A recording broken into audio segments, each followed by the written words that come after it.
Thank you very much, Riv. What a performance from Samsung White. Let's jump straight into it. Pull up the graphic. That will show us the two team compositions. We saw the Akali being pulled out. We saw Dandy on Rengar.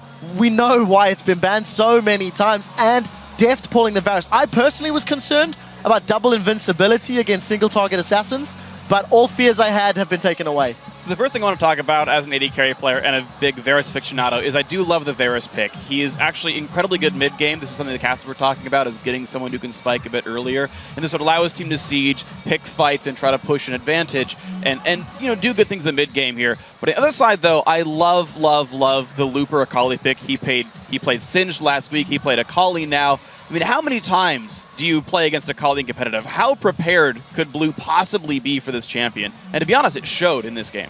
And just like you said about the Varus into Twitch, that's a really good matchup in lane. But it seems like Twitch is the champion that Deft and Imp have the highest proficiency on. It's actually their most played across this tournament as well. So the fact that he would give Imp his best champion means, okay, I can play this counter and I can win. Now that he's lost, what is he going to do moving forward? That's what I want to know. Yeah, I think that coming into this game, Blue expected, after not banning Zilean, to have White ban it out. But I think White really called their bluff, forcing that first pick Zilean, which allowed this very dangerous Twitch pick to go right over into White's hands.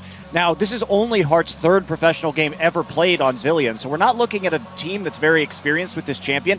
And indeed, one of the main reasons they lost in the Champions Summer Final was because the KT Arrows repeatedly picked Zilean against them, and they didn't really understand how it worked. And it was a big problem. And going to this pick and ban phase 2, you know, I thought there were going to be some jungle bans, but they just let Spirit have Lee Sin. And that's how confident they are with Dandy's Rengar. Go ahead and take him up in the first round of the draft and then say, well, just throw at me whatever you've got. In Heart's defense, so it's incredibly hard for one to play Zilean with no main tank that you can send forward and having 3 squishies. The timing on the ulti becomes hard, and it's even harder to play Zilean in a lane swap. It messes with your tier timing. He went for the early side stone, but constantly ran out of mana, and because the game is so fast-paced, moving in between the lanes, he just doesn't bring the utility that any other support brings in terms of lane swaps. And then later, as we saw, if you fall behind, doesn't matter if you resurrect your teammates, they just get blown up again. Well, talk to me a little bit about Samsung Blue. They were the ones that started their lane swaps quite extensively throughout the game. We saw repeated attempts to gank Pawn in the mid lane. We saw them trying to keep Looper's Akali down. It didn't work out for them. We do have a replay that I'd like to get to in just a moment or two where, you know, Looper, he sort of got back into the game. I mean, you can see the team on stage still talking. Freak, talk me through this first blood. Right, so the first thing to talk about is look at Mata on the minimap. This gank is pre-orchestrated. He has already left the mid lane and is roaming down with the sole purpose of joining this fight. And you'll notice by the end, Mata is here, and none of the support or AD carry from Samsung Blue do arrive. The other thing to point out is, again, this team is not ready for an Akali. There are no pink wards at all in the inventory, and the exhaust gets blown early because when do you exhaust a top laner? Almost never, except when you fight Akali. So roll the clip out, and we'll see what happens. Even though the initial gank kind of fails, he burns his W, doesn't quite get a stun early on, and in fact, Pawn gets kind of pushed around, you hit out of the ulti.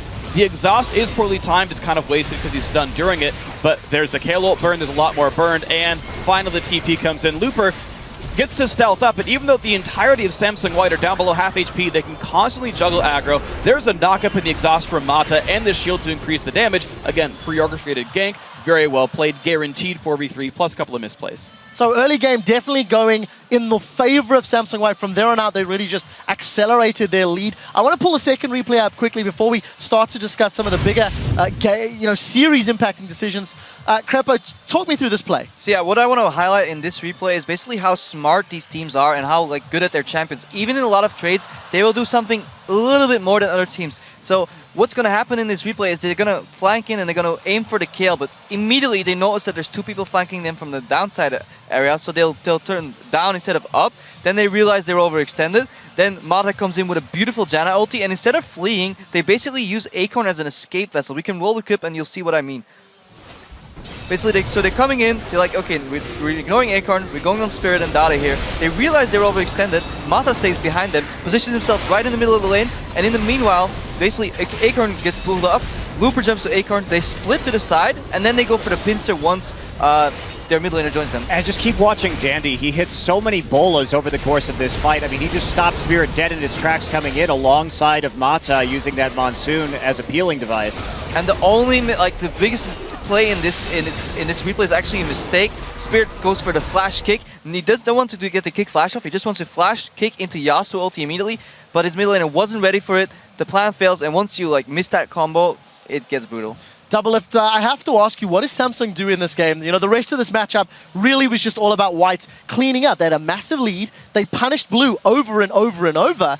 How do you come back from a 28-game smash? I mean, there's the team on your screen. They're deep in. There is so many variables that to put in to account, but I do think this is just like my own personal opinion. So Royal Club versus EDG, Janna was 3-0 in that series. OMG versus Najin Shield, Janna was 3-0 in that series. I don't know why people are still leaving Janna up so late in the draft and still picking champions like Lee Sin and Yasuo into it. Honestly, I think right now Janna's the best support in the game, and it seems really strange that the people would just keep underestimating her. I actually got a really cool stat from that earlier when I was looking up whether Morgana was being played a lot. Actually, our stats guy came like, hey, but you should really look at Janna because she's been picked now 38 times, won 24 times, and only lost 14. That's by far the biggest discrepancy in win-losses and the highest pick rate. I don't know why teams are just not picking Janna early. Exactly. Doesn't make sense. People are slow to adapt. I mean, right, Akali came out new, John was new to the tournament, and you've got to take some time to realize sometimes the power is not what you expect it to be. 37 picks. Yeah, and Mata, though, you really have to commend his Janna play in that game because he saved Imp in a lot of situations and allowed Imp to just remove Yasuo. We didn't have a replay of it, but that last fight when he flashed right on top of Imp to monsoon Yasuo away, it was just a beautiful play. And man, Mata is really coming up clutch here. Well, let's just get one last closing thought from the AD carry player. The Varus pick, I don't think I saw Chain of Corruption connect. Obviously, it was too far behind for it really to matter. Yeah. If it did, is that a pick you expect to see again? Absolutely not. Oh my god. I really want to see... I always say this. Def should just play Corki into Twitch. That is his best matchup. His Corki is the best Corki I've ever seen in my life. Well, closing thoughts, Freak. Yeah, I actually do think Varus can work. Specifically, I think it was like this whole planned thing. Twitch opens up when someone gets Varus ulted, the target gets revived, and then they just kill Twitch. And like, great, we're good. But obviously didn't pay out, but I think that was the thought process. Janna is the counter. Yeah, there's also difficulty. You've got Rengar and Akali to deal with that as well. But anyways, guys, we do have to take a quick break, reset for Game 2. As we go, the Samsung teams are very close and have a friendship that has made both teams better. But as we've just seen, neither team will be pulling their punches on the Rift. 일단 삼성 화이트와 저희 팀은 되게 친해요. 합숙은 같이 해요. 네, 방만 다르게 하고 이제 한국 대회에서는 이제 최고의 라이벌이라 불릴 정도로 근데 또 저희 팀 내적으로만 보면은 그렇게 막 라이벌 관계가 아니고 약간 친구 같은 그런 팀원들이거든요. 저희 쪽이 형들이 많으니까 저희 쪽이 큰 형으로 할게요.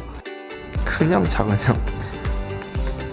좀 쌍둥이로 치자면은 네, 저희가 좀 일찍 태어났을 뿐인 것 같아요.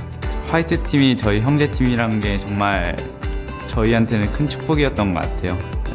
저희 팀 자체가 일단 성적이 많이 안 좋은 팀이었는데 화이트 팀과 많이 연습하고 또 배우고 그런 것 때문에 이제 저희가 많이 이렇게 성장할 수 있었던 것 같아요.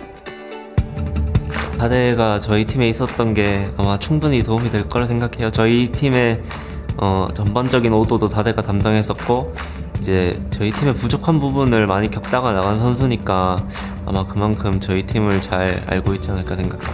그 팀원들과 친하지만 화이트 팀원들과 친하지만 대회에선 그런 게 없기 때문에 그냥 팀과 팀이고 제가 다대형 입장이라면 정말 화이트 팀은 꼭 항상 깨부셔야 될 상대로 이렇게 기억할 것 같아요.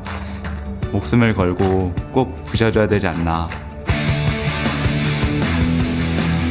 평소에는 또 대회 없을 때는 친하게 지내는데 또 토너먼트에서 만나면 좀 뭔가 보이지 않는 벽이 이제 좀 생기더라고요. 지금은 좀 그런 시기인 것 같아요. 그냥 서로 연습만 하고 잘 안 맞으시는 것 같아요. 이번이 4강에서는 3시즌 연속 만나게 되는 게다가 롤드컵 4강이라는 대회인데 이번에는 좀 지면은 좀 타격일 것 같은데요.